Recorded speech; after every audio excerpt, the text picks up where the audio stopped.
She was sitting at one of the tables when I saw her, eating hot wings. I just pushed my chair back alone. There were only 3 singles in the establishment. She was alone, and my eyes just ran over her, not even noticing what I saw. Then I did a double take. She was great. She had long red hair, the kind of fiery orange you sometimes see. She was wearing a tight skirt and top that showed off all her assets, and she had plenty of advantages. Some loser came up and tried to start a conversation with her. I saw her wave him off. She was great. She was also deadly and deceptive, and she would break your heart. I knew this because I was married to her for 5 years. Her name was Ripley, she worked at a huge radio station, and I hoped she wouldn't see me. I ordered pizza. There was a wood-fired pizza oven in the basement, and they made good hot wings, too. I bought a basket of wings and a nice dark beer and enjoyed them while watching Razors playing basketball on one of the big screens. I sensed danger and looked back and saw it. "Hi, Kane," she said. "Do you mind if I move the chair?" Her voice was everything I remembered, low and hoarse. It was good whiskey, a Dominican cigar, and Nat King Cole on the stereo. "Yes, Ripley. In a way," I said. "I'm trying to enjoy good food." "It's hard," she said. "How long has it been? 3 years? How many times have I tried to call you? How many times have I come to your house, spent the night in your office, tried to talk to you?" "Too much," I told her. "I have nothing to tell you, Ripley. Why don't you just leave me alone? If you try to sit here, I'll leave. They'll slip you a check." She threw back her head and laughed. It was a low, exciting sound, and at some point, it would send a jolt through me like nothing else in the universe. Now I just feel sad. "I don't mind," she said. "I think my credit card will hold up. She probably earned more than me." "You're not stupid. You know I don't want anything to do with you." "What do you want, Ripley?" I asked her. "I want to talk to you, see how you're doing, tell you what I'm doing, ask how Kelly and Sam are doing, how Atlas is doing, and tell me some things. What will hurt? Am I so ugly that you can't stand the sight of me? Are you still that mad at me? Do you still hate me that much?" I asked. "Why? What do you care about Mom and Dad or my dog? I don't care what you do. We're not friends, Ripley. I'm sure you're not interested in my life, and I'm damn sure I'm not interested in hearing what you have to say. Leave me alone, Ripley, or I'll tell the manager you're stalking me." She cocked her head to the side and raised an eyebrow in a gesture I was familiar with. She sighed. "Okay, Kane, as you wish. I guess I'll just have to pull out the big guns. Now don't move." She returned to her table, and I saw her take her phone out of her purse. She took her purse and went to the toilet. I had no idea what the big guns were, and I really didn't want to find out. They brought me the pizza, and I told the guy to put it in the box. I followed him to the counter, paid and left. Lord, another evening went to hell. I went home, grabbed my pizza, and sat by the pool. I grabbed a few bottles of beer, throwing them into the refrigerator along with the ice. I was enjoying my pizza, leaning back in my lounge chair, listening to the Beatles, when I heard the gates open and close. I have a wooden fence for privacy, and there is a spring on the gate to make sure Atlas doesn't get out. I opened my eyes and groaned. It was her. What the hell is going on with this woman? Of course she knew where I lived. She was watching me. And then I realized something. She was not alone. A small shadow flashed behind her. She had a head of curly black hair about a foot long, fair skin like Ripley, very blue eyes, and she was the most beautiful little girl I had ever seen. She seemed very, very shy. She tried not to look me straight in the eyes, hiding behind Ripley. As Ripley stopped in front of me, a small shadow walked around to the other side of her and took her hand. Ripley knelt down next to me and carefully moved the small shadow forward so I could see it. Her eyes looked at the ground, and Ripley slowly lifted her small chin with one finger so that our eyes met. "Connie, I want to introduce you to Makina," she said. "Makina, this is Kane." I didn't really know what to say, so I extended my hand. What an idiot. Little girls don't shake hands. And this one, yes. She placed her chubby little hand in mine. I saw children's dimples on their knuckles and her fingers. "Hi, Kane," she said. "Hello, McKenna," I said. "Brilliant, right? I never knew what to tell my children. Most areas of conversation that you would have with adults are simply closed. So where do you work? I asked her. She giggled. Now this was worth dying for. I wanted her to do it again. I'm not working, silly, she said. She had the sweetest voice you could imagine. He was low and somehow hoarse, a little hoarse. I think when she grows up, she'll be a lot like Ripley. I'm too young to work. How old are you? I asked. She held up her 3 perfect little fingers. 3 then, I said. Wow, perfect age. You are a very beautiful little girl, you know that.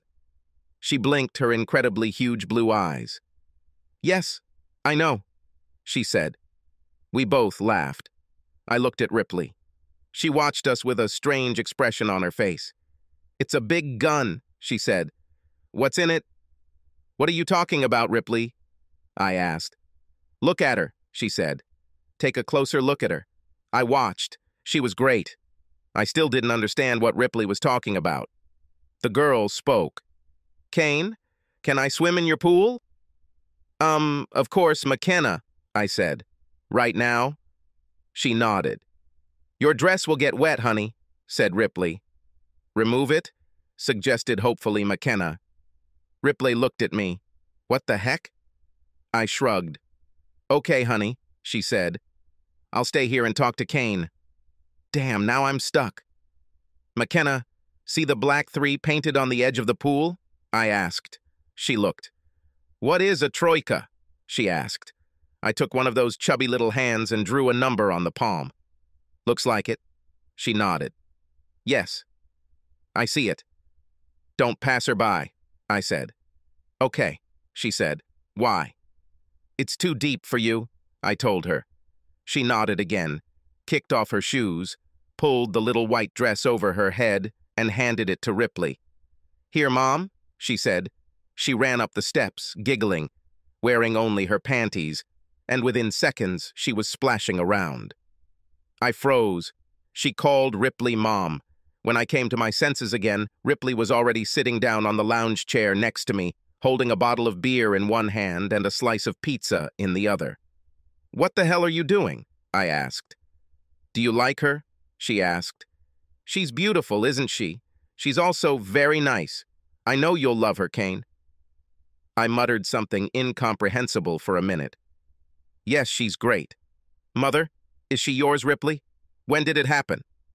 Well, obviously, 3 years ago, she laughed. Yes, she's mine, Kane.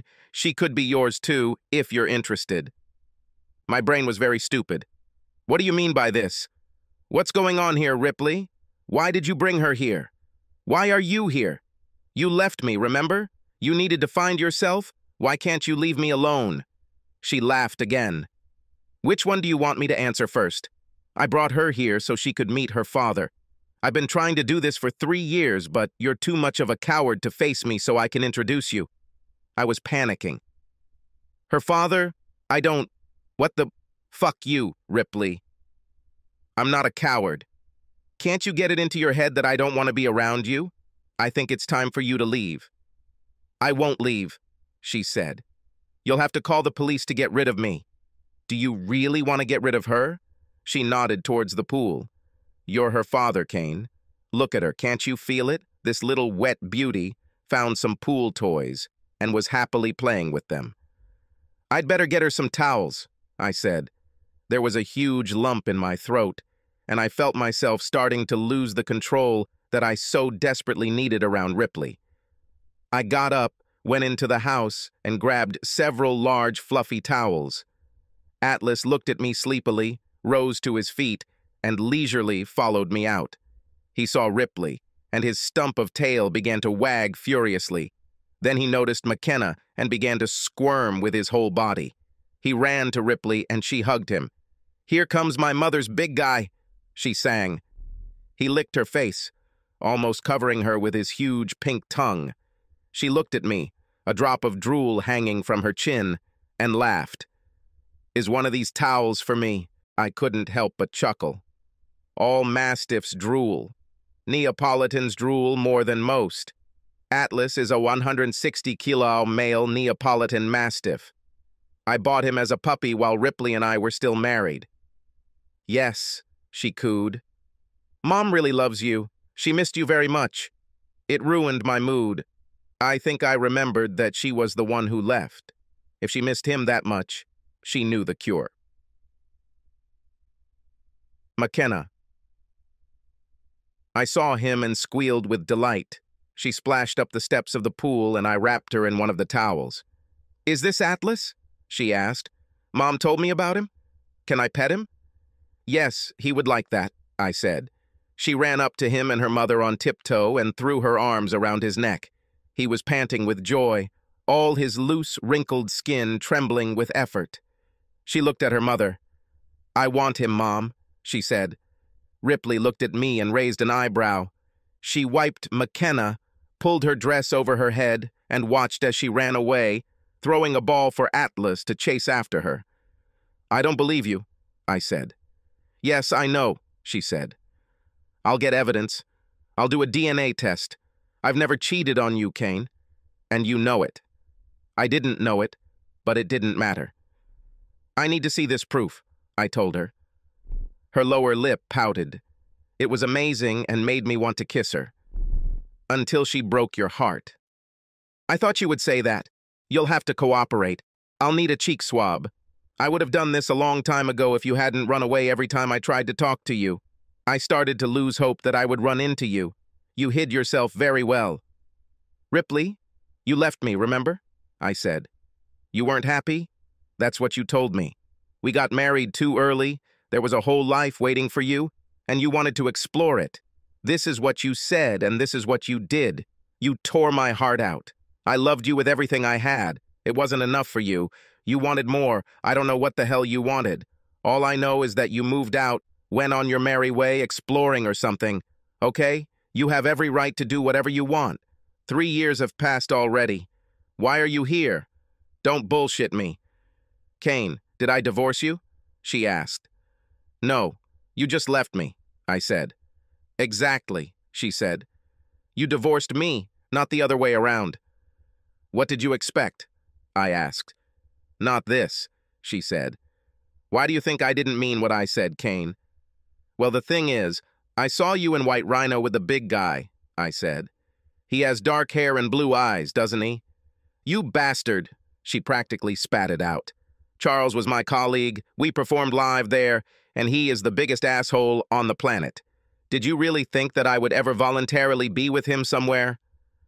"I thought you were having a good time," I said. "I'm an artist," she growled. This was the same Ripley I remembered. "So, how is the search going?" I asked. "Have you found yourself?" Jesus, Kane, you really can be such a jerk sometimes. She took a deep breath. "I didn't come here to fight you. I need to explain something to you." "I don't want to hear it," I said. "Well, this is very bad," she snapped. "You have a daughter, Kane. I'm her mother. She is our daughter, and you must listen to me. She needs a father in her life." "Maybe the big guy will be interested in your story," I said. She sighed. "Kane, there's something you need to know. I never wanted things to turn out this way. I never meant to hurt you like this. For God's sake, I was 24 years old. We got married when we were 19. I felt like I was suffocating. I didn't leave you. I just needed some time alone. I tried to explain it, but I'm afraid it didn't work. You got angry and divorced me. For God's sake, you moved to Alaska. Alaska, Kane? Really? Is this the place you thought would be the furthest you could get from me?" "Yes, as a matter of fact. That's how it was," I said. "You left me. We talked about children, and then a month later it all went down the drain. You left. It was your choice." "Yes, I moved out," she said. "I was scared. I was losing myself. The thought of a child scared me to death. I just panicked. I know this sounds like a bunch of crap to you. And for me too, now that I'm not a stupid, immature child. I felt like there was no me, there was only use. And I felt like I was losing my identity. I panicked and was stupid, okay? I never really wanted to leave you. I just needed a little space. A little time to understand who Ripley really is and what she represents. I thought that I would see you every week, make love to you, so that everything would be the same as when we met. I didn't leave you, Kane. I didn't want another man. I wanted us to remain exclusive, but you were too busy, yelling at me to realize that. I was just trying to establish myself as my own person. I thought that a few months would pass, and I would return. I loved you, Kane. I still love you. You caused me a lot of pain when you got so angry. I know I hurt you, and I have to tell you how sorry I am. I'm so sorry, Kane. I spoiled it all. I didn't want to do it, but I did it. I remembered our last conversation. I screamed, furious and frustrated. She told me she was leaving in a week, and my anger, pain, and uncertainty grew throughout the week. When she pulled up with the truck and I realized she was really leaving, it all came out. It wasn't pretty, and that was the last time I spoke to her. Oh, she tried. I just wasn't in any condition to deal with her. I wasn't able to do it that day either. "What do you want from me, Ripley?" I asked. "Is everything okay, Ripley? I don't believe a single word you say. You understand this, right? I think you've found your identity. I don't know what you're playing here, but I think you should leave." She sighed irritably. "I expected all this, Kane. I expected you to feel this way. You never gave me a chance to explain what was going on. You never showed up, avoided me like the plague, and ran away every time I tracked you down. You know the court ordered counseling, right? The problem was that you were in Alaska and we couldn't communicate. Eventually, I just gave in and let it pass. Give me a chance, that's all I ask. Let me come and talk to you. Let us come and talk to you. If not for me, then for her." She nodded toward McKenna as she walked toward us, placing her hand on Atlas's broad back. "What about her, Kane?" I couldn't say anything because she was standing next to me, McKenna. "I love Atlas," she said. "Kane, when you become my dad, can I sometimes stay here and play with him?" Now, it wasn't fair. There's no way in hell that would be fair. Things got worse when she climbed onto my lap and placed her curly head on my chest. "Hold me," she said. She curled up as if getting comfortable. I shot a furious look at Ripley, but she just laughed. She knew very well that this little girl was irresistible. "I have a couple of errands to run," she said. "It will only take a couple of hours. It seems McKenna wants to sleep. Can she stay with you?" "No, This magnificent face rose to me, and sleepy blue eyes melted my soul. "Please, Kane. Mom does boring things, and I'm very tired." "Okay, let's go into the house," I said. I carried her, and she was as light as a feather. Ripley was carrying leftover pizza and a cooler. I sat down on the sofa, and McKenna curled up on my lap. "It's cold," she complained. I grabbed the blanket from the back of the sofa and covered her. She squirmed until she was comfortable, and her breathing became slow and deep. I could hear Ripley busy in the kitchen, putting the pizza on plates and then in the refrigerator. She brought me a beer, opened it, and put it on the table where I could reach it. Damn that woman. She stormed into my house and made herself feel at home, like she had every right to be here. And she got away with it because she knew that McKenna had me wrapped around his finger. She looked at us for a long time, and I saw tears appear in her eyes. I didn't expect this. Bright green eyes sparkled as she turned, grabbed her purse, and headed towards the door. "I won't be long," she said over her shoulder. Her voice sounded strange, and I saw her wiping her eyes as she closed the door. I watched sports on TV and drank beer. Occasionally, McKenna sighed quietly in her sleep, and then Ripley was kneeling in front of us and looking at us. I woke up, and McKenna was still sleeping. Ripley noticed that I was awake and reached out, cupping my cheek with her hand. "Take her to the car, Kane." I stood up carefully, trying not to disturb my tired load, and carried her out. Ripley opened the back door of her Escalade, and I carefully seated McKenna on the seat. There was a small pillow on the seat next to her, and I propped her head up with it. I couldn't help it. I kissed her tiny cheek. She sighed and made herself a little more comfortable. I stood up. Ripley stepped closer to me, hugging me, and kissed me on the cheek. "Thank you, Kane," she said. "Can we come over some evening after you finish work? I really need to talk to you. I'll bring the tools to collect material for DNA analysis. I'll bring her. Please." "Friday at 6, I said. I didn't trust myself anymore, so I pushed past her and entered the house without looking back. I stood with my back against the closed door for a minute, then shook my head to clear the cobwebs. It was a hell of a night. For the rest of the week, I was worthless at work. My mind kept replaying the feeling I had while sitting on the couch and holding this little angel in my lap. Visions of an incredibly beautiful and passionate redhead filled my dreams at night, and I woke up exhausted. Something was nagging me. Something Ripley had said. Something I couldn't quite remember but was important. On Thursday, it finally dawned on me. She said something about how if I stayed in town, I'd see my mom drop off McKenna. What the heck? I visited my parents regularly, and they never said a word about Ripley or the little girl. With Ripley, obviously. I made it clear that I didn't want to talk about her. The little girl that could be mine, that they're babysitting, it was a completely different story. That evening, I invited myself to dinner with my parents with 4 famous words: "We need to talk." I was still upset when I got home, but dinner and talking about other things calmed me down enough to listen. Mom said they didn't tell me about McKenna because they didn't want to look like they were pushing me to reunite with Ripley. Well, that was fair enough, and I was pretty furious about not wanting to talk about her. It looks like they were communicating with her, that is, with Ripley, from the very beginning. She told them the same crap she told me about finding herself and seeing if she could do it on her own. It still didn't make sense to me. Her career was completely on its own, and it was going great. Besides, shouldn't married people do things together? I still thought the real reason was that she wanted to try someone else, or more than someone else, before we started having kids. It was the only reason that made any sense to me, and I said so. "I don't think that's the problem," said my mother.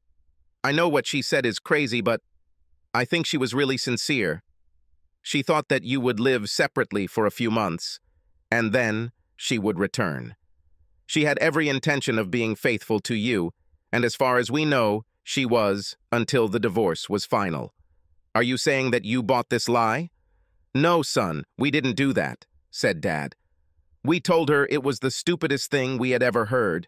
When she came to us crying because you left, we asked her what she expected after such a stunt. You know, she actually said that she expected you to be upset for a while, but calm down and wait for her to return. By the time we finished talking to her, she knew she had royally screwed up, but neither of us knew what to do to fix it. We didn't even know where you were. We didn't have the heart to tell her to leave," Mom said. "We tried to help her come to her senses, but I don't know how successful. Then she told us that she was pregnant. She swore that the child was yours, but we didn't believe her.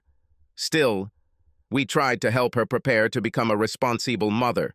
She's really great, Kane. She went from being an entitled, flighty princess who would act on any stupid idea that came into her head to being a responsible adult who could raise a child. Did you know she cut half her radio time and almost all her outside appearances when she was born? McKenna? I did not know that. Kane, I know how much you loved Ripley, so I know how much it hurt you when she left." "I don't blame you for what you did," Dad interjected. "Ripley was absolutely selfish and incredibly stupid when she left you, but she's not the same girl anymore. Your mom and I see a lot of good things in her, especially when she's with McKenna. I think it's in your best interest to give her a chance to show you how she's changed. If you don't do it and she decides you'll never do it, she won't be on the market long. I didn't think it was worth pointing out to my parents that Ripley was, by her own admission, an actress. She is good at fooling people. On the other hand, my parents were great judges of people. Stupidity was one thing, lying was another, and they were convinced that she was simply stupid. At least she was consistent. She told them the same thing she told me. I needed to think about something, so I took Friday off and went fishing. I have always found the process of finding the perfect spot to land a fly cathartic. I'm alone in my head, just the sound of rushing water, the movement of the rod and line working together to make the perfect cast. I caught 2 big rainbows and 1 brown and felt much better. Maybe I was even confident enough to face Ripley and McKenna. I stopped and grabbed some shrimp and ingredients to make shrimp Alfredo linguine. I steamed some vegetables, tossed in a salad, and opened a bottle of wine. I had apple juice for McKenna, and I hoped she would like it. I hated the thought of exposing myself to Ripley again. I still felt the pain and rage from last time, and now I was letting it open up the cracks again. I almost threw away my dinner.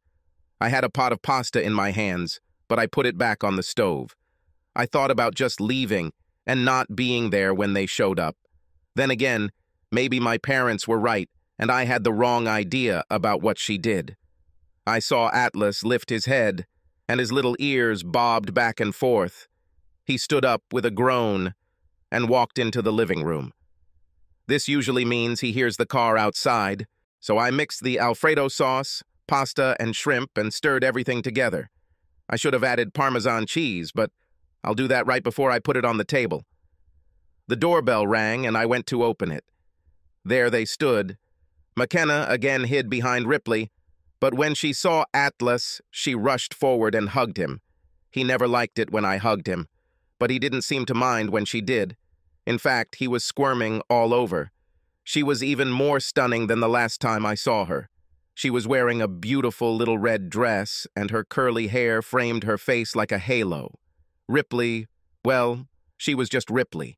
She wore a dark green dress and looked stunning. She's tall and slender, but she's got curves in all the right places. Her waist is long, thin, and flexible. Her hips flare out dramatically, and she has the roundest, firmest butt imaginable. My eyes trailed up to the heart-stopping swell of her breasts. They were on display and showed off a little cleavage.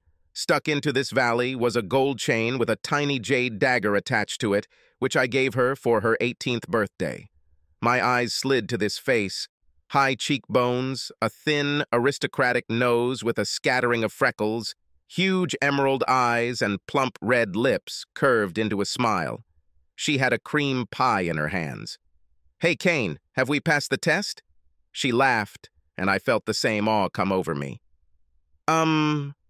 I cleared my throat. "Yes, you two would have stopped the train." I stepped aside, and she went into the kitchen and put the pie in the refrigerator. She felt at home. I knelt down in front of McKenna. "Hello, honey," I said. I tried to make my voice sound as soft as possible. "Did you have a good day?" I asked. She stopped hugging Atlas, stepped towards me, and wrapped her arms around my neck. I felt her soft little cheek pressed against mine. She pulled away and looked into my face. "Hi, Kane," she said. "Yes, I went to kindergarten, and they took us there." "What was it called, Mom?" she shouted to Ripley. "The Science Center," Ripley said, coming back into the living room to see us. "Yes, they took us there," said McKenna. "I like it." "What did you do?" "I went fishing," I said. "Do you like fishing?" "I don't know." She shrugged. "Mom never took me fishing." "Well, we'll have to fix that," I said. "Would you like to go fishing with Atlas and me?" "Yes," she said. "When will we go?" "We'll have to discuss this with your mother," I said. "You are hungry?" "Yes, I'm dying of hunger," she said. "Mom baked a pie." "I saw it," I said. I picked her up and carried her into the dining room. "There's a problem. My chairs were too low. I went to get some pillows so she could sit, and we had a good time." "Is there anything I can do?" asked Ripley. "Pour yourself some wine," I said. "We are ready." I put the cheese in and stirred it until it melted, took it all to the table, and by the time I was done, Ripley had drunk it, and we sat down to dinner. McKenna chatted happily the whole time and seemed to enjoy my culinary efforts and asked for more pasta. She ate everything, even the vegetables, and we all ate a piece of pea. It was chocolate and very tasty. Ripley has acquired some new skills.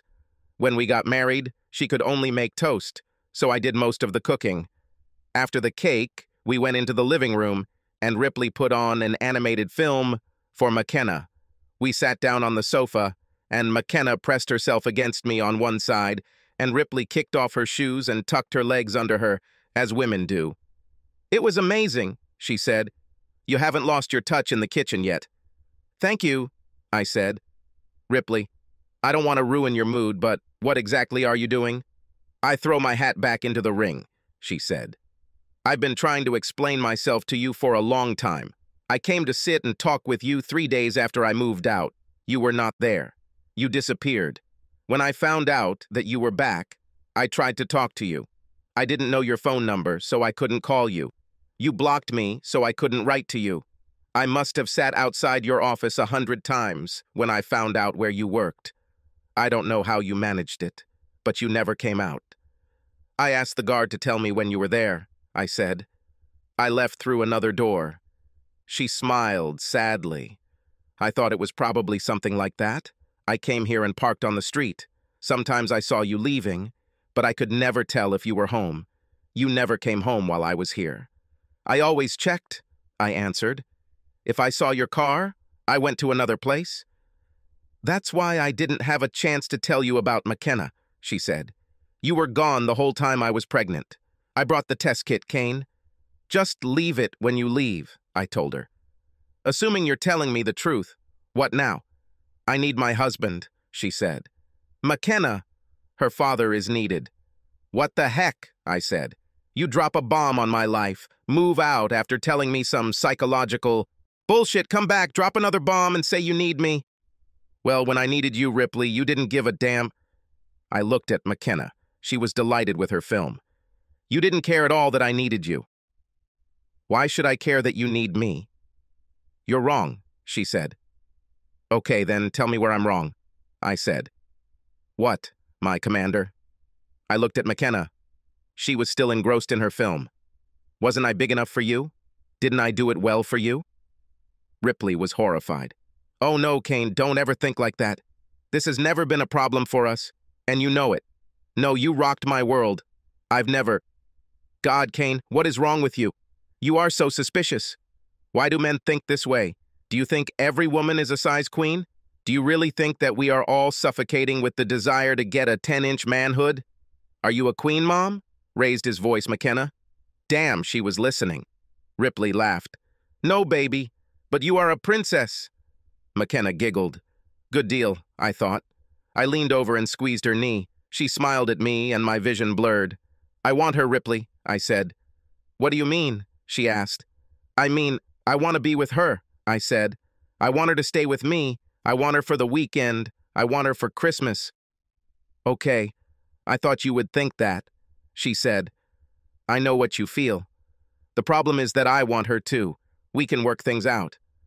I want her to stay the night, I said. We're kind of in the same package, Kane, she said. McKenna, do you want to spend the night with me in Atlas? I asked her. Yes, nodded her curly head. Baby, do you want to stay with just Kane and Atlas? She asked. This time she shook her head. No, she said. She was very persistent. I want you to stay too, Mom. I might need you. You just can't think about yourself, Kane, Ripley said. She is much more important. You also have to think about what she would like. I will work with you and you can have her almost any time you want, but you also have to be sensitive to her needs. It made sense, so I nodded. It didn't look like the old Ripley either. I understand. That's not what I wanted to talk to you about, she said. Kane, I need to ask you something. When I told you what was happening to me, I was 100% honest with you. It had nothing to do with... You know what? The idea that you are not big enough is simply ridiculous. Ripley was on the verge of hysterics. This is too much, she breathed. In any case, that wasn't the case, Kane. It was about the fact that I am not a very mature person. I was so in love with you. I am still like that now. I felt like I was being swallowed up, and there would be nothing left of me, and it scared the hell out of me. I panicked and did something stupid. I thought I needed to get away from you for a while. I never wanted this to be forever. I thought we'd meet a couple times a week, and I... She looked at McKenna and giggled. I would knock you off your feet. I know this all sounds like bullshit. This happens to me now, but not then. I was an immature child and thought like a child. Why didn't you say this? I asked. Damn it. It seemed to me that you wanted this to be forever for me. That's what I said, she insisted.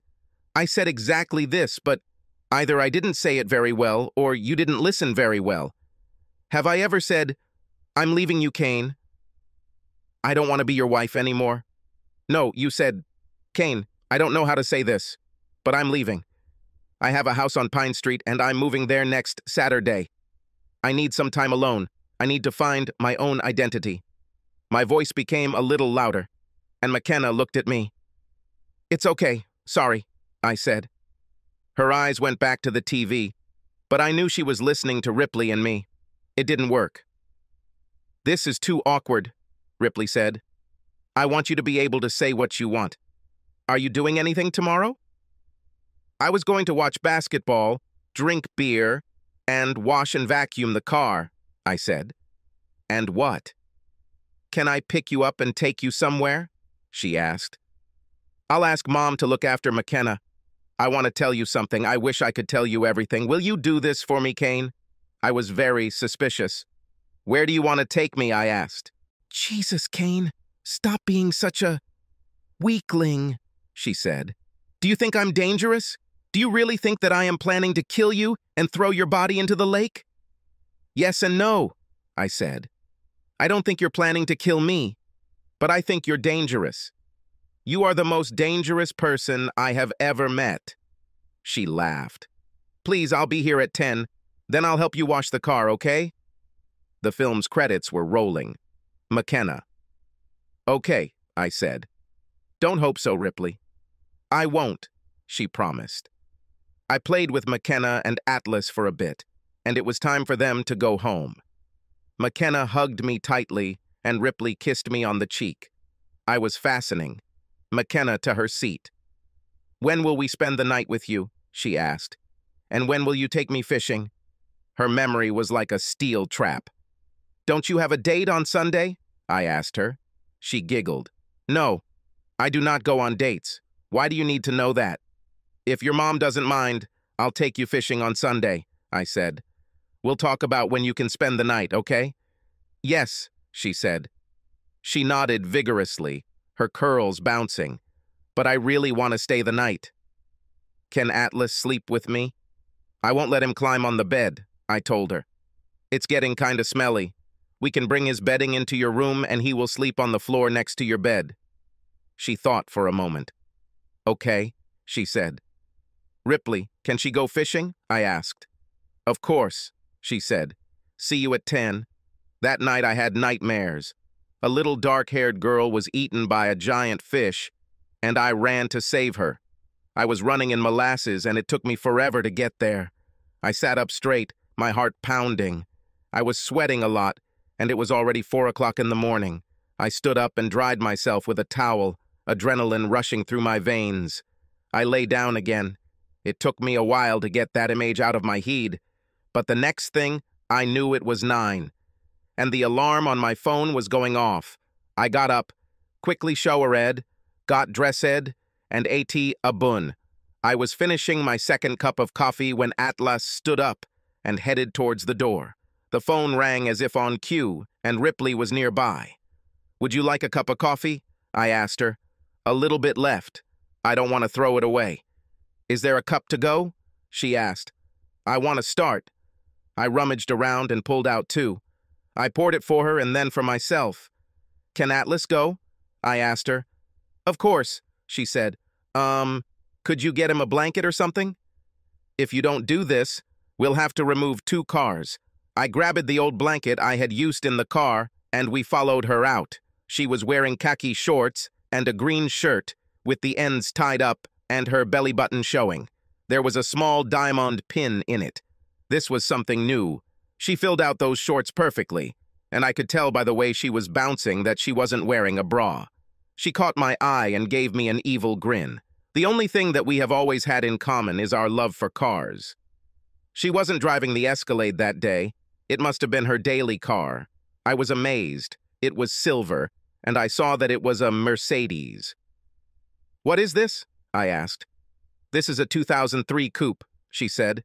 Twin turbines, Kane. 830 pounds torque. Can I drive? I asked. She laughed. Hell no. When you let me drive the 442, I'll let you drive this one. Okay, let's see, I said. She cocked her head to the side and raised an eyebrow. Exactly, like I really trust you. You never let me drive it. I'll let you drive and you'll refuse. I know you. She opened the door and spread a blanket on the back seat. She stepped back, and Atlas slowly climbed inside. He was already breathing heavily, and 2 white threads hung from his cheeks. She wiped them with the corner of the blanket. She started it and turned the air conditioning on full blast. It does not matter. He always breathed heavily in the car. We drove for about 30 minutes, and I knew where we were going. Hey, are you really going to kill me and throw my body in the lake? I asked. Atlas will bite you if you hurt me. No, the puppy will never bite its mother, she cooed. He gasped happily. It was cold in the car. I felt frost forming on my mustache. I looked at Ripley, and her breasts were trying to tear holes in her shirt. She saw my gaze. She looked down and giggled. It's a little cold, isn't it? You wanted to take him with you.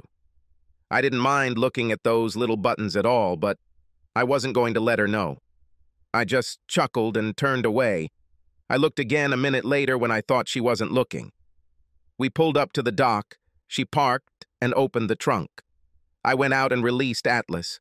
I flicked his leash. Most people get a little scared when they see a 160-pound beast coming towards them unless it's on a leash. Ripley took a large basket and a refrigerator out of the trunk. I grabbed the refrigerator handle, and she carried the basket. We walked down to the pier, and she nodded to the left. We walked about 50 feet, and she pointed out a nice boat tied up there. Here she is, she said. We climbed aboard and helped Atlas up. The worker dropped the lines, and Ripley took us out of the no-wake zone before she pulled the throttles back, and the big boat jumped like an airplane. She dragged us about 5 miles up the lake and stopped in a cove. Tie us to that tree, she said. She turned off the engines and I tied us down. Whose boat is this? I asked. Mine, she said. I've had her for 6 months now. You're doing pretty well, aren't you? I said. I signed a pretty big contract, she said. This is my signing bonus. Jesus, Ripley, you run around with the big boys, I said. Would you like a beer? She asked. I took one, and we went up to the front deck. We sat facing each other on the pillows, and I knew that the heavy blows were about to begin. Okay, I'll tell you this, she said. You may not like it, but if you just listen to me, I'll listen to you, okay? You want me to just sit here? I asked. No, I would like it, but I don't expect it, she said. She leaned back on the pillow and stretched out her incredibly long legs. Kane, I love you, she said. I've loved you since our first date. I've never stopped, and I don't think I ever will. You are the only man I have ever loved. You are the only one for me. When I came to you and told you that I needed to go away for a while, I never meant forever. I didn't even think about another man. I was still as deeply in love with you as before. I thought I loved you too much. I was mistaken. I didn't know it then, but I was confident in what I was doing. I hate to say it, Ripley, I said, but it sounds like buyer's remorse. It sounds like you went out and got what you thought you wanted, and it wasn't what you thought it was. No, you're wrong, she said. What I regret is how I did it, not what I did. I've grown up, Kane. I was a stupid, inexperienced girl. Now I'm a woman. I did what I had to do, and if you hadn't run away, it would have been a lot easier for both of us. I'm not sure it was bad. You're not sure it was bad? It was damn bad for me, I can tell you that. Are you saying that you don't regret leaving me? I was not going to leave you, Kane. I repeat to you, I moved out. It's not the same thing. This is bullshit, but have it your way. You had something you needed to do, so instead of trying to work it out together, you just moved out.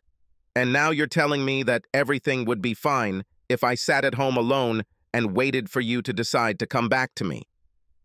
I didn't say I was smart, Kane, and I already told you that I'm sorry for hurting you so much. However, I don't regret it, because while I was away, I grew up. When I found out I was pregnant, I had to grow up in a hurry. When did you find out? I asked. Not right away, she answered. I really didn't think about the missed period. The first thing I noticed was nausea in the morning. I just thought I was poisoned. It didn't go away, so I went to the doctor. That's when I found out.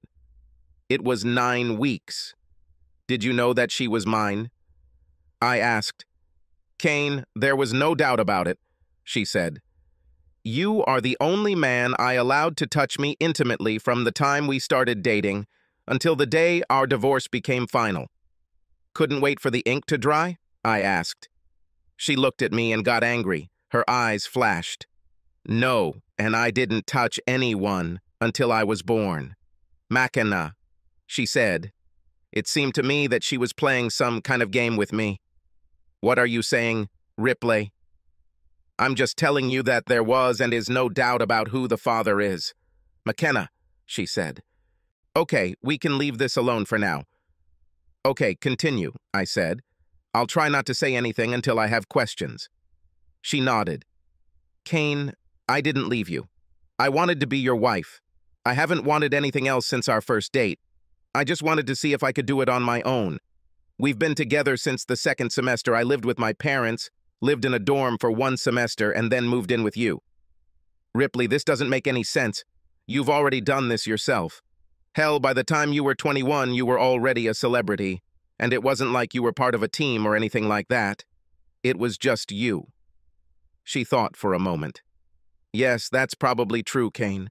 The Ripley O'Keefe that everyone thinks they know doesn't actually exist. She is a character I created and I play her very well. She has a lot in common with me, but she is not me. I think a lot of artists are like that. My career, all of this, she gestured around the boat's cabin, is her, not me. When I appeared in public, people always expected to meet her, not me. I began to wonder if it was really me or if I no longer existed. You know, I've never lived on my own. I also lived only with you, I told her. Yes, I know, she said. The difference is that I thought you would be fine without me. I didn't know what would happen to me if I didn't have you. I needed to learn to trust myself. It really had nothing to do with you or us. It was me. I needed to trust myself that I was capable of standing on my own 2 feet. I spoiled it all. I'm very, very sorry. I never wanted anything to happen. I didn't understand how upset you were. I didn't understand how I was affecting you and hurting you. I knew you didn't like the idea, but I had to try it myself. I was young and stupid, Kane. I realized how much stupid. When did you leave? Well, it just seemed like psychobabble to me, I said. I felt like you were telling me that I'm not good enough for you, that you're looking for an upgrade, and that I'm not what you need. No, it wasn't like that at all. There were tears in her incredibly huge eyes. I needed you more than ever. I needed you to be there to help me see that I was a person on my own. I just needed to find the right words to tell you how much I love you and that I won't leave you, that you didn't do anything wrong, that it was me. But when I pulled myself together, 3 days later, you left. I thought you wanted me to leave, I said. No. She fell on her knees in front of me and took my hands. I never wanted this. God, Kane, I've been looking everywhere for you. I called everyone I knew. I went home and cried for a long time. God, I cried so hard. Your parents didn't know where you were. You quit your job. You just disappeared. I didn't go to work for 2 weeks. I thought about you every minute, looked for you, tried to find you. Then I received divorce papers in the mail. I thought you wanted this, I repeated. Well, you were wrong, she said. That's when I found out that you were in Alaska. Your lawyer told me. I went to court and asked for advice. The judge agreed, but there was no way to bring you here. I could explain everything. And then I found out that I was pregnant. How could this happen? I asked. I fell into pieces, she said. I wondered how this could happen. For God's sake, I took the pills. You were the only man who ever made love to me. I knew it was our child, but I ruined everything so much that I didn't know what to do. I went to see your mom and dad. I told them everything. I told them how stupid I was. They agreed with me, I could tell, but they never said a bad word to me, she said. They took care of me for a whole week. I stayed with them. You have wonderful parents, Kane. They went to birthing classes with me, took me to doctor's appointments. Your mother was in the room with me when she was born. McKenna. She was the first one to hug her. I'm not even sure they believed she was ours, but they were my rock. I sat back in my chair trying to take it all in. I didn't know what to think or what to do. What do you want, Ripley? I finally asked. What do you want from me? You know perfectly well what I want, she said. Lord, why are you such a coward, Cain? I jumped to my feet. That's all, I shouted. If all you can do is call me names when you're the one who screwed up and left, that's the end. Take me back, Ripley. She just knelt and looked at me. No, she said. I rushed to the driver's seat. The damn keys are gone. Where are the keys? I won't give them to you, she said. We'll stay here until we're done. I'm already finished, I told her. Are you running away again? She asked. How are you doing, Cain? You're unhappy. What are you going to do? Are you going to quit McKenna? Return to Alaska? Why don't you try Siberia this time? Sit down and stop trying to prove your point. Your solution to problems is to run away. It won't work this time. You're not the kind of man who would abandon his daughter. Didn't you promise to take her fishing tomorrow? I felt incredibly tired. I came back and sat down. She locked me here. I'll ask again. What do you want from me, Ripley? I'm here, Cain, she said. I'm right here. I love you with all my heart. I've always loved you. I think you love me. I ask you to give me a chance. That's all I want. Just a chance. I'm asking you to let me prove that I've grown up. Let's take fishing, for example. McKenna. I know you like it, and I'm sure she will, too. Meet her. Fall in love with her. She will make your life special again. I had to smile at the thought. I have no doubt about it. I want to do it, Ripley. And that's all? No. You know that's not true, she said. I'm taking the first step because I ruined everything. I'm inviting you on a date. I'm having a charity reception on Tuesday evening. I want you to come with me. When this is all over, I want you to ask me to dance. It's not too late because we have to pick up McKenna. Your parents agreed to keep her. Then I want you to let us spend the night at your house. We'll stay in your guest room. In the morning, I will prepare breakfast. And will you object to this? I thought for a minute. I have a condition, I said. She looked doubtful. Which? I'm preparing breakfast, I said. She laughed, and it gave me the same thrill. Maybe it's better this way, she said. Now I really cook. I need to feed the baby. I had to study. So what now? I asked. Are you going to hold me hostage here? Yes, she said. I want to swim. Are you ready for this? I forgot my swimming trunks, I said. You didn't mention that we were going on a boat ride. Remember when you took me canoeing on Labor Day the first year we were married? She asked. I actually remembered it. It was quite memorable. We stopped for lunch at a gravel bar. She undressed and lured me into the water. We ended up making love. Ripley, I don't think... I began. She stood up and began to slowly unbutton her blouse.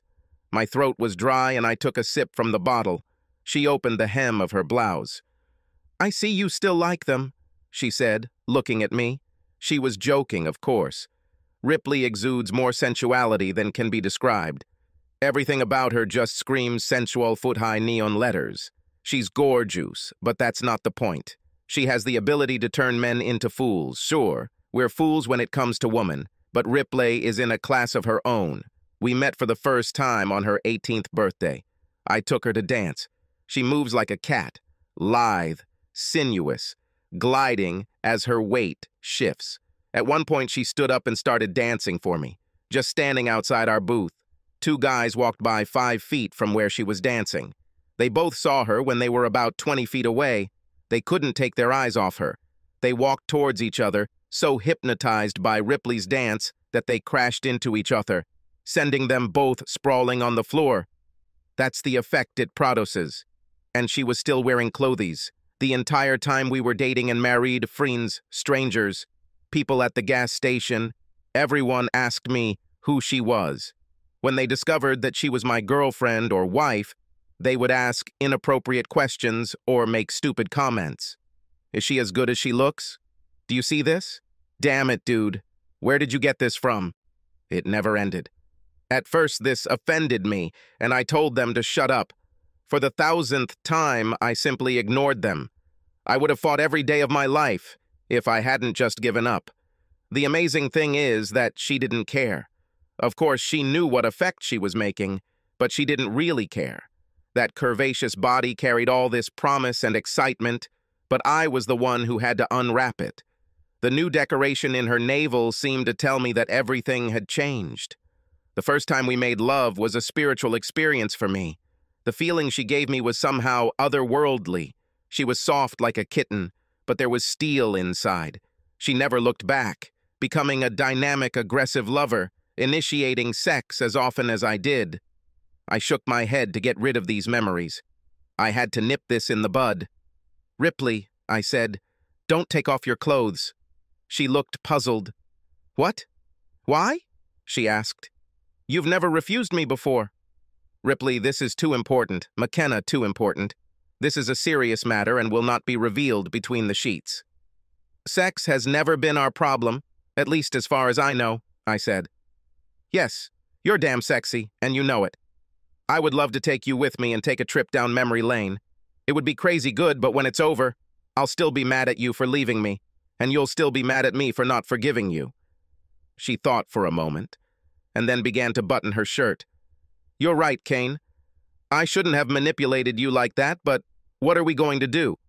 "You tell me, because nothing I don't understand," I said. She sat for a long time, lost in her thoughts. I got up and got us both some beer. She lay back on the boat cushion, looking like a fiery-haired angel. God, she was so beautiful that my soul ached.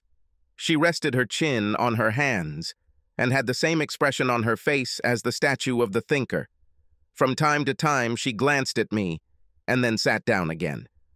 "The first thing we will do is cross out McKenna out of the equation," she finally said. "What do you mean we'll cross it out?" This statement upset me more than I could have imagined. "Won't you let me see her?" An expression of horror flashed across her face. No, Kane, that's not the point at all. Don't ever think like that. Kane, I wanted to say that I'm so sorry that I made her a part of you and me. I shouldn't have done this." "I understand," I said. "No, she should not be part of anything other than being loved and given everything that a loving mother and father can give." She nodded.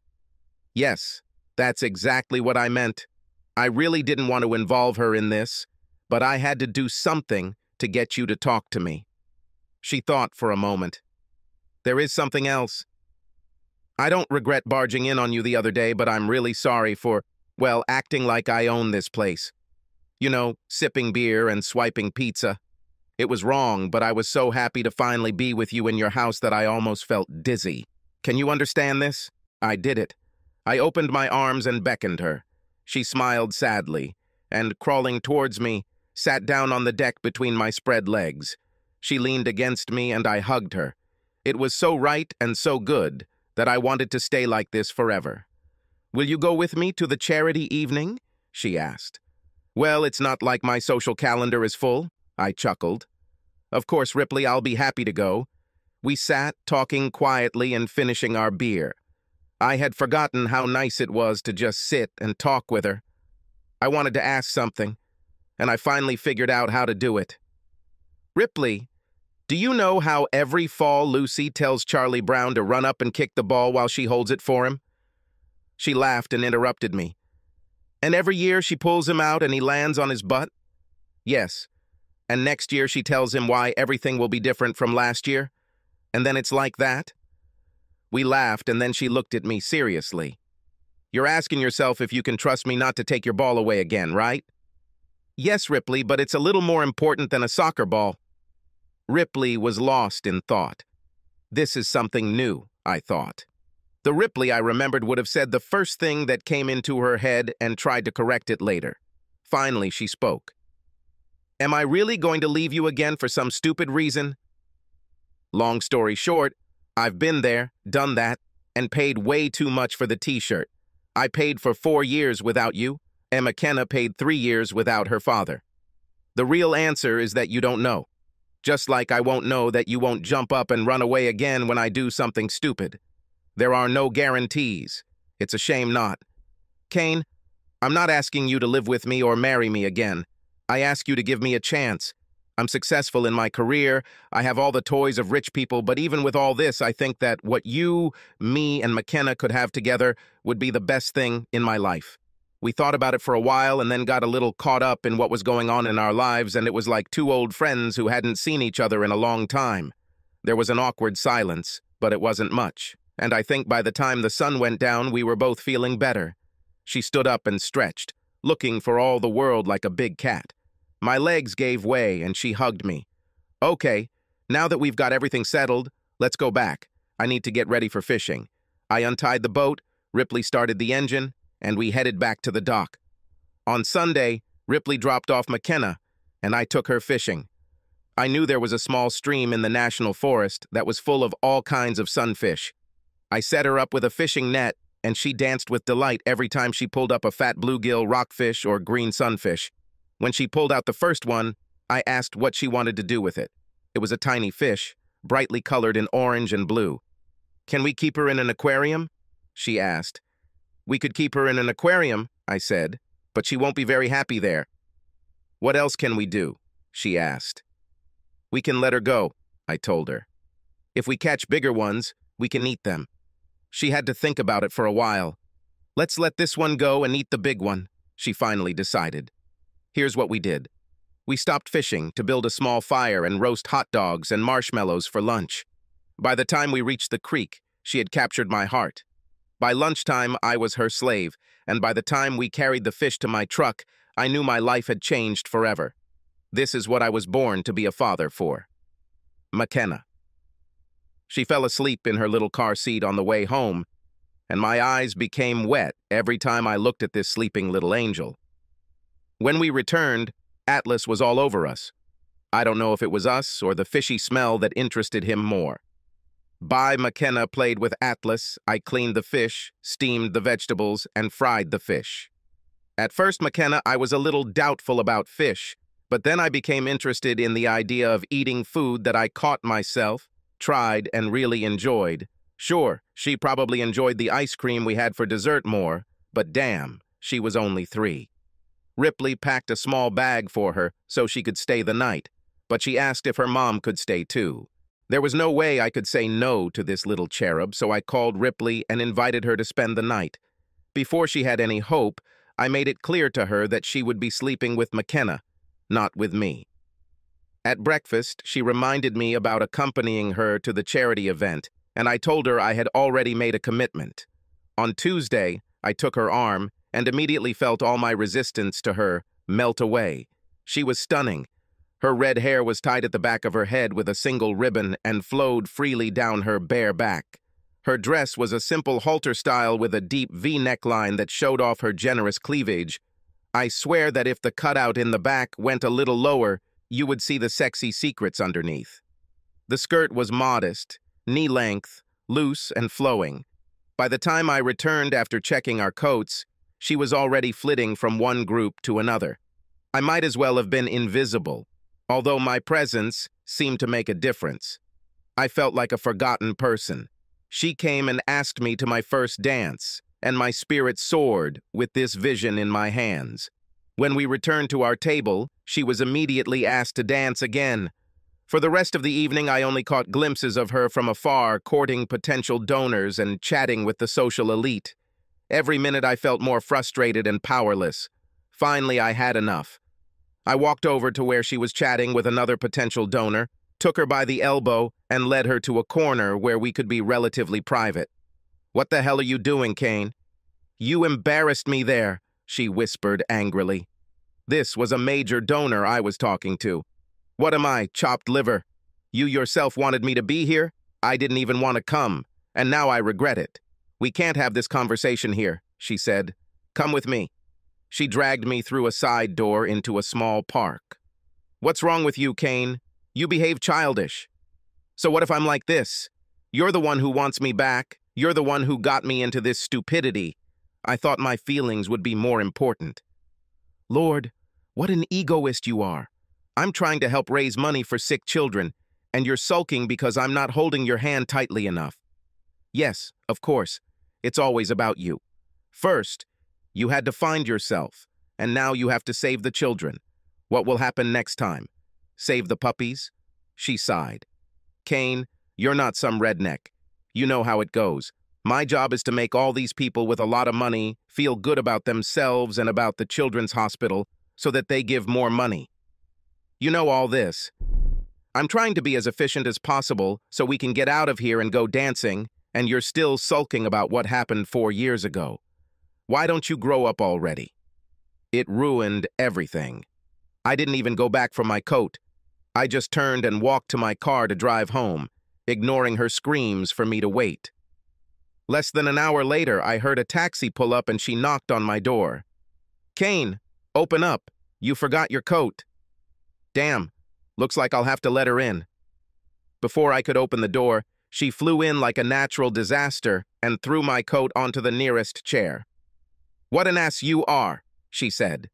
"Do you have any idea how awkward it was for me to try to come up with some lame excuse for why I left so suddenly? I'm sure they'll forget about it by the next fundraiser." "Grr, you're just hopeless," she said. "Come on, you have to take me home." I grabbed the keys and drove her home in stony silence. When we arrived at her house, I asked, "If I'm so bad, why are you trying so hard to get me back? Why don't you just leave me alone?" She didn't answer when she got out of the car, but then she turned and leaned toward the car. "Because I love you, idiot," she said, slamming the door and rushing into the house. I just sat there stunned for a few minutes before heading home, shaking my head. I mean, who says I love you, moron? There was no point in her taking a taxi to my house just to call me an asshole. I thought about what she said. Maybe she was really trying to be efficient. If I had tagged along, she would have had to introduce me to the people she was chatting with. It would take time, and it would be inconvenient too. The more I thought about it, the more I thought she might be right. I acted like a complete idiot. I really should call her and apologize. The next morning I was about to call her, but I suddenly found that I didn't know what to say. I'm just not used to apologizing. I mean, I could just say, "Hey, he's a jerk," which might make her laugh, but what should I say after that? The worst part was that Ripley had apologized to me several times over the past week. It was as if she knew how to do it, and I didn't. This made me even more nervous, so I hesitated and didn't call. It didn't help that they published a list in the newspaper of the Children's Hospital's top donors, and at the top of the list was Miss Ripley O'Keefe. We didn't speak until Friday morning to set up a second visit, McKenna. This time, Ripley did not stay overnight. McKenna. I was excited and I was nervous. Ripley dropped off McKenna, who immediately ran to look for Atlas. "Here are the DNA results, Kane," she said. "As you can see, the probability that you are the father is 99.9%. I glanced at them briefly. I already knew. I felt a connection between us. I needed to say something more important. I knew I might be wrong, but I had to try. "Ripley, about Tuesday evening." I saw how her face hardened, but I stubbornly looked at the floor.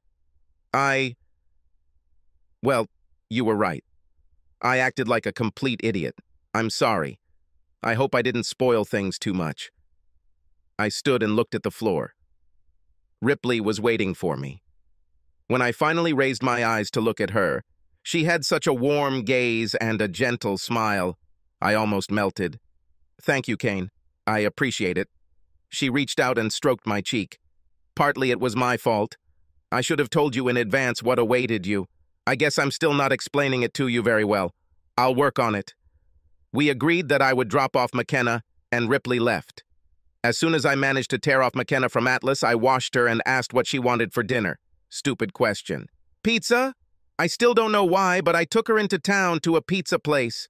I hadn't been paying much attention to our order, so when I turned to leave, I was stunned to see Ripley deep in conversation with some strange guy who had both of her hands in his.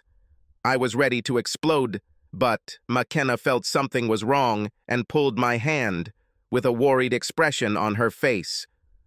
"What happened, Kane?" she asked. I quickly calmed down and led her to my car. She was still upset, and it took me a few minutes to calm her down. Luckily, she didn't ask me again why I was upset, and she and Ripley never saw each other. But I was still seething inside. She had almost convinced me that she really wanted to get back together, and here she was, with another guy, almost at the first opportunity. We returned home and ate our pizza. McKenna had almost finished hers, and I had to make sure she didn't give Atlas too much. We were both tired and went to bed early. Although I didn't go to bed, I was still so wound up from what I had seen, and was about to tell Ripley to just forget about everything when I heard the shuffling of little feet. "Kane," she said, Kane, I can't sleep. Can I sleep with you? Of course you can, honey, I said, bending down and picking her up. I was glad I decided to wear pajamas to bed. McKenna. She quickly fell asleep, her gentle snoring easily drowning out Atlas's snoring. The last thing she said to me completed my enslavement. Before falling asleep, she whispered, "I love you, Daddy." I had almost nothing to say to Ripley when she took McKenna the next morning. I asked if I could take her the following Saturday, and Ripley agreed. She looked disappointed when I didn't ask her to stay for breakfast, but she didn't say anything. The week flew by, and I couldn't wait to see you again. McKenna. This time I took her in my arms. We were going fishing and having a picnic on the White River, and Atlas was coming with us. We settled down under a huge oak tree. McKenna and Atlas played happily on the shore while the giant trout waited. I waded into knee-deep water and began a false cast, simply pulling some line out of the water. I've been fishing for about 20 minutes, talking to McKenna, which splashed along the shore. There was a log sunken below the surface and a deep pocket of water behind it. I made a perfect cast, twitching the fly as it hovered over the log. I pulled the hook. Nothing. Now I was engrossed in fishing. I must have taken another 100 shots, trying to get another hit out of that monster. This was a one-time deal. The huge fish was ready. I prepared to move upstream and called McKenna. She didn't answer. I remembered that I had not heard anything for some time. I was busy concentrating on the monstrous fish. I turned around, but didn't see her or Atlas. I looked around. "McKenna," I called. "Where are you, baby?" Nothing. Along the shore, about 20 yards from the water, stretched a strip of tall grass, almost as tall as my head. Beyond it was a forest, deep and dense, stretching for God knows how many miles. I found a path in the grass and a small Spider-Man toy lying in the dirt on the path. It was a toy McKenna. A little further I saw the imprint of her small sneaker and one of Atlas's footprints. I threw the fishing rod into the grass, took off my waders and ran. I searched feverishly, calling for her and Atlas. Panic filled my mind as I thought about that little angel lost here in the forest.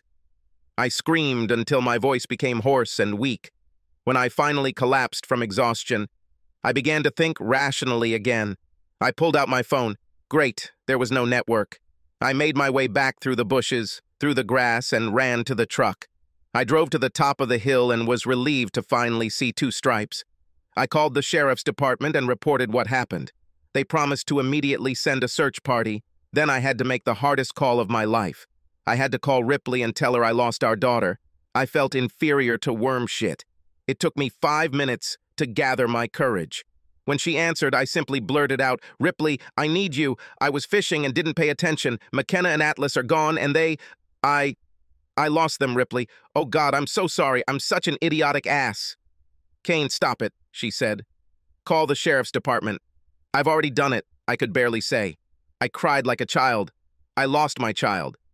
"Okay, go look for her," Ripley said. "I'll come as soon as I can." I drove back to the lot where we had parked, hoping to see the little doll waiting for me with a huge black dog.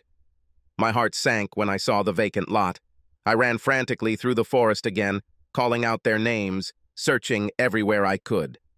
I was on the verge of fainting when I heard the sound of an approaching helicopter. I ran back to the parking lot and arrived just in time to see 5 men jump out of the helicopter. I told them what happened, feeling like the biggest fool in the world. No, worse. A stupid monster who lost his daughter because he was fucking fishing. I saw contempt in their eyes.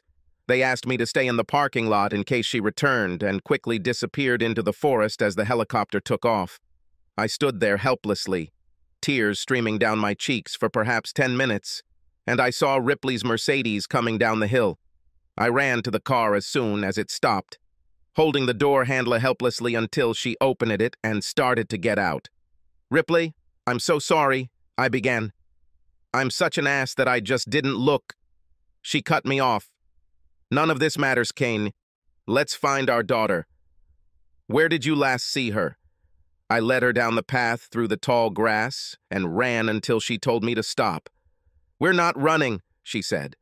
Let's take our time and watch the signs. We walked parallel to the tall grass, looking everywhere for some clue. I was clutching a Spider-Man figurine in my hand. Eventually, we came to a small stream that ran between grassy banks down to the river. We walked up the creek, climbing steadily for perhaps half a mile. We were in a dense forest, but there was a path. Ahead, there was a small, steep rise, something like a clearing, and grass had invaded the meadow. When we emerged from the forest, I screamed hoarsely. Atlas lay in the grass, and there, breathing happily, resting her head on his warm side, slept McKenna. I ran up to them and felt dizzy. I fell to my knees and hugged her tiny figure. She stirred and woke up, clinging to my chest. She opened her eyes and looked at me with her indigo blue eyes. They opened when she saw my face. "What happened, Dad?" she asked. I couldn't speak. "Why are you crying, Kane?" she asked, touching my cheek and wiping away a tear. "I thought I lost you, baby," I croaked. "I couldn't find you anywhere.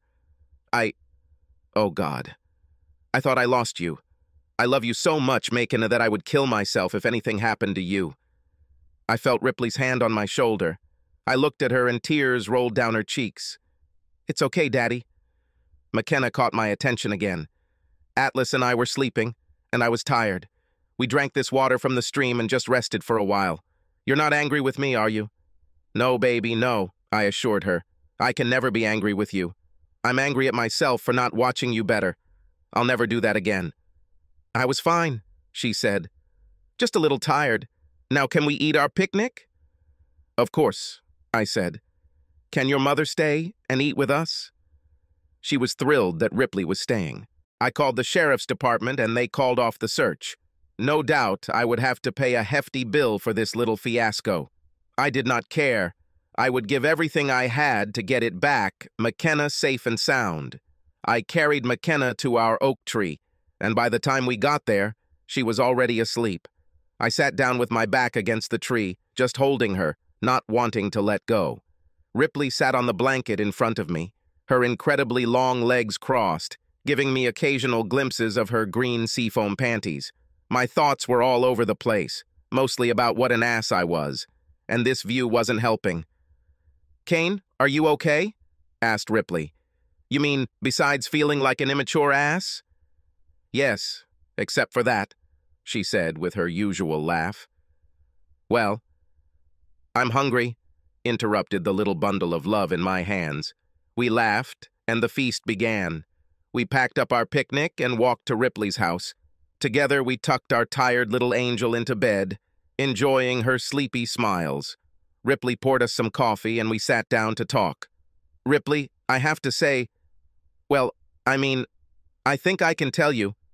I sighed heavily and continued, "You did a great job raising McKenna. She's just perfect, and you've obviously been a great mom. Damn, I forgot what Ripley looked like when I said nice things to her. The glow on her face was so bright that her hair seemed dull. This made things difficult, but I had to continue. So why do you want me to be her daddy? You can't take me in public without me acting like an immature asshole. You leave her with me and I make her get lost in the forest. I love her to pieces, Ripley, but I'm afraid that this will happen." I couldn't finish. I buried my face in my hands as the tears started flowing again. I felt Ripley's hands on my wrists. I opened my eyes. She was kneeling in front of me. Her own eyes were wet. "Kane, you are her daddy. You know it, I know it, and most of all, she knows it. I had to grow up a lot to become a mom, but I did it. I had to. She depended on me.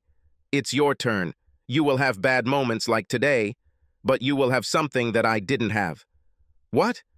"I'll be here with you as long as you let me. I will help you like your parents helped me. We'll do this together." Our eyes met, and we both wanted the same thing, but we had something else to deal with first. "Can I ask you something?" She rested her elbows on her knees, resting her sharp little chin on her palms. "Ask," she said. "Last Saturday, I had McKenna," I began. "She wanted pizza for dinner, and I went with her to the city. I saw a light flash in her eyes. When we went there, I saw you there with some guy. You were holding hands and looking very serious. Who is he, Ripley?" "Asshole." she said. His name is Jeff Conley. He is the station manager. We dated for some time. He was much more serious than me. I stopped seeing him after you finally spoke to me that first time by the pool. He was very upset about this, and I agreed to meet him and tell him why it ended. He didn't take it very well. He was holding both of your hands, and from where we stood, it looked like you were going to kiss him, I said. Are you lying to me, Ripley? Her eyes flashed dangerously. What the hell is wrong with you, Kane? She spat. No, I wasn't going to kiss him.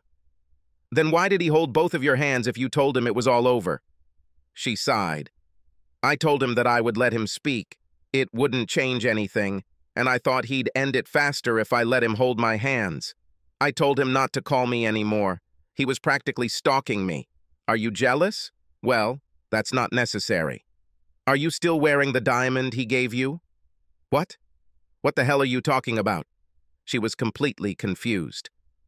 The diamond hairpin he gave you instead of a belly button. Are you still wearing this? Kane, will you ever pull your head out of your ass? Did it ever occur to you that I might have bought this for myself? I can afford these things more than he or you? So why not? I saw my friend wearing one, thought it looked cool, and bought it. Okay, now I really feel stupid. Before I could say anything, she continued. And then you did your usual trick. You ran away.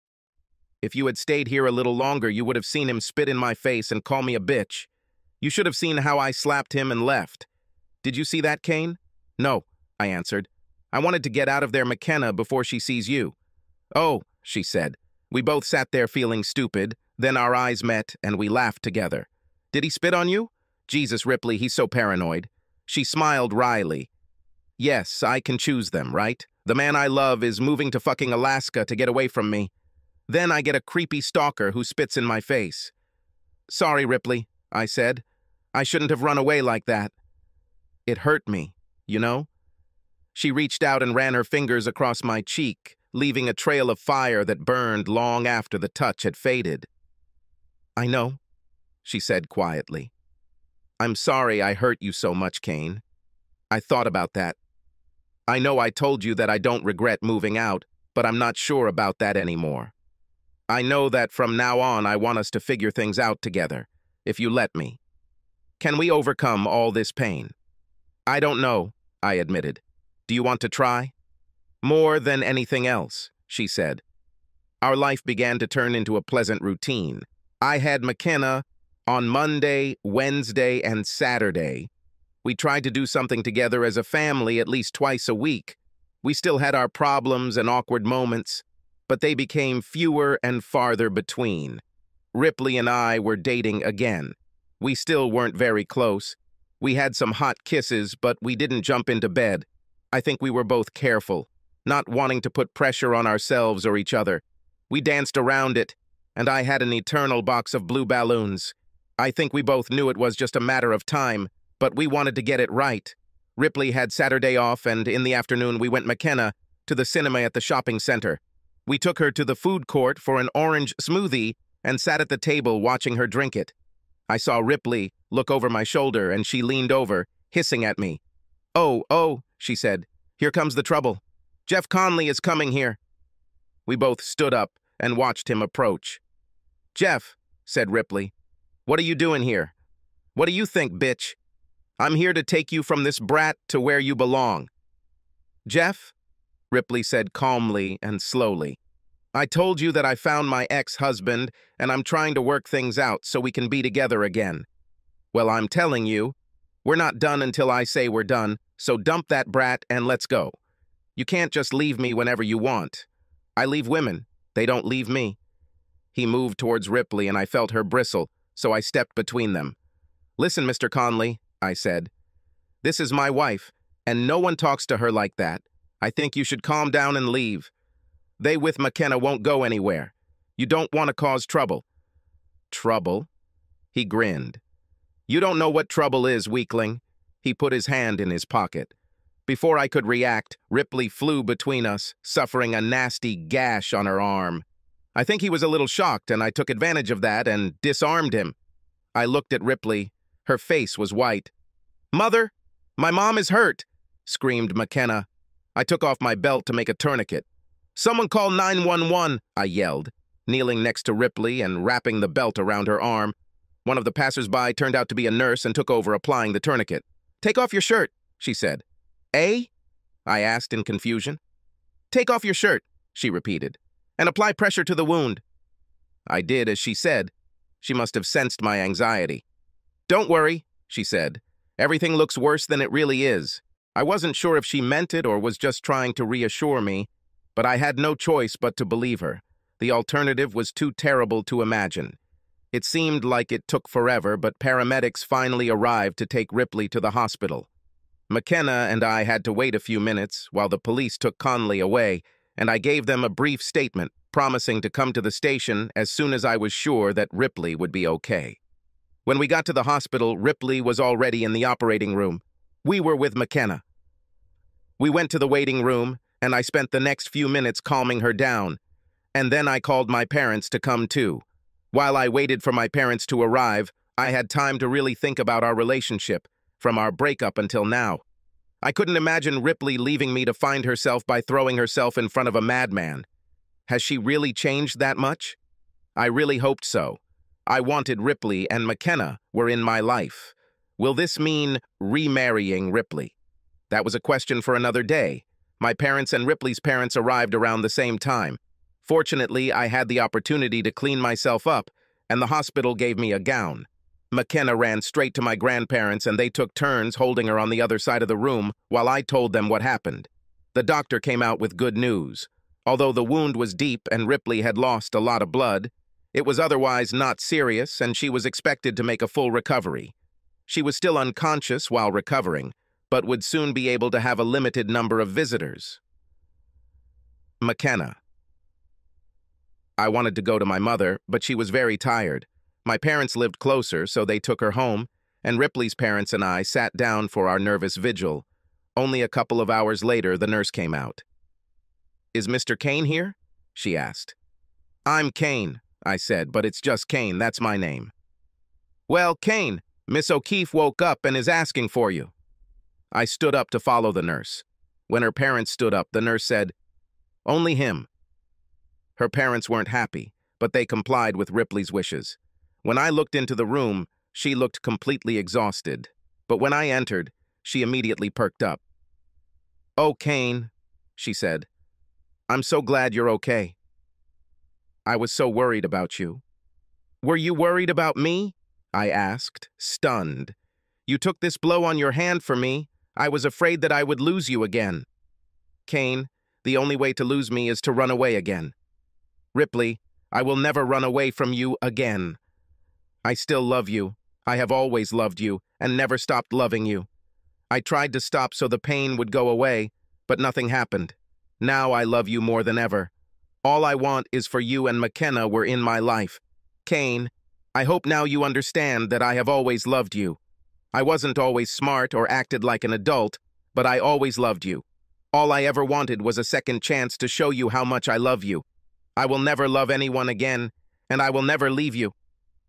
I leaned over and kissed her tenderly. "McKenna went home with my parents, but yours are here, and I know they will be glad to see you. I'll send them, then I'll rest a little, and I'll bring them in the morning, McKenna and my parents." "Okay, Kane, just promise me you'll come back." I kissed her again, a little harder this time. "You can count on it, baby," I said with a wink. I went back to the waiting room to break the news to her parents.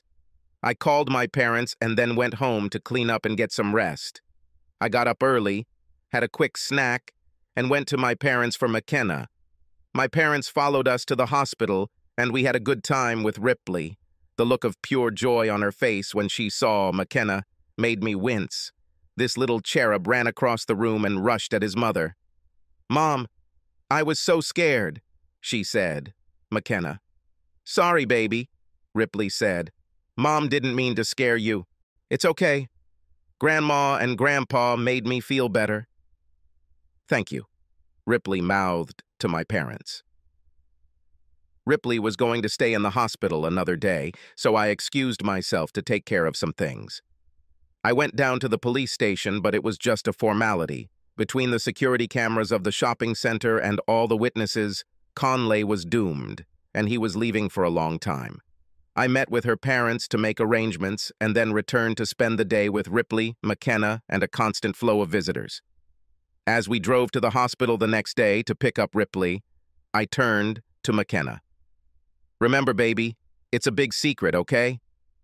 I made a motion to zip up my lips, and McKenna giggled and copied me. The nurses brought Ripley in her wheelchair to the car, and while I helped her into the car, McKenna couldn't seem to stop giggling. "Okay, you two," said Ripley. "What are you up to?" McKenna just giggled, and I smiled like a sphinx. I told Ripley that she would stay with me while I recovered, so she wasn't surprised when we pulled up next to me. When we arrived at my door, McKenna said, "Mom, close your eyes."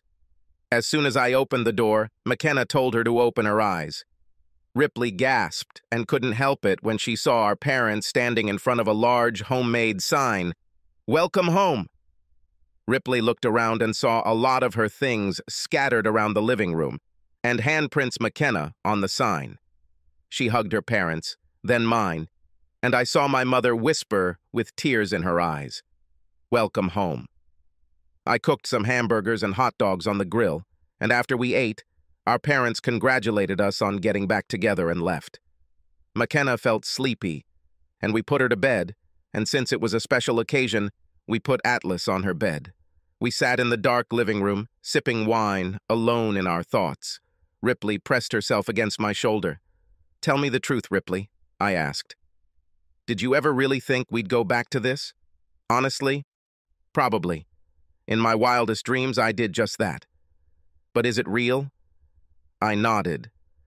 "Really, I was just hoping that we could be friends, that we could get along well enough to become parents." "McKenna, everything else is just icing on the cake." I lowered my hand next to the sofa. "Well," I said, "I don't have frosting, but I do have a can of whipped cream." I raised my hand, sprayed it on her nose and licked it, then chased her into the bedroom. She must have still been weak because I caught her at the door. I picked her up and carried her the rest of the way. We kissed. I tried not to hurt her hand. I set her on her feet at the end of the bed, and she slid into my arms. I pulled her close to me, and her arms wrapped around my neck. We made love. "There is no more Ripley, only Zool," she said in a low, demonic voice. "Roar." I stood there for a second while she looked at me, and then we both burst into hysterical laughter. I ran up and pounced on her. She winced, and I immediately repented. "Sorry, baby, did I hurt your hand?" "Yes, but not much," she said. I pressed my nose to hers. I looked deep into her eyes, and we both burst out laughing again. God, how I missed this woman, this ridiculous, funny, brilliant, and beautiful woman. "Relax, beauty," I told her when I could speak again. "I'm going to make your day better." "You've already done it," she said. "I'm home, Kane." Marley crawled across the floor as fast as she could as an 11-month girl. "Yes, we have a love for M-names for girls." Atlas rolled his eyes and saw her approaching. He snorted slightly, but didn't move anything except his eyes. She crawled over and placed both hands on his stomach. One of his legs rose and waved weakly in the air, trying not to throw it off balance. She slowly rose, using him as support, until she stood.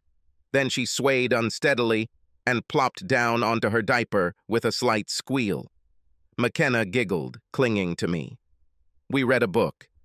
"She's stupid, Daddy." She looked at me with her incredibly huge blue eyes. "Yes, it's her," I said. The door opened, and Ripley stood there, illuminated by the setting sun. She was great. Long red hair flowed around her like flames. She was wearing a tight skirt and top that showed off all her assets, and she had plenty of advantages. She was great. She was also deadly and deceptive, and she would break your heart. She could also fix it, and I knew mine was safe in her care.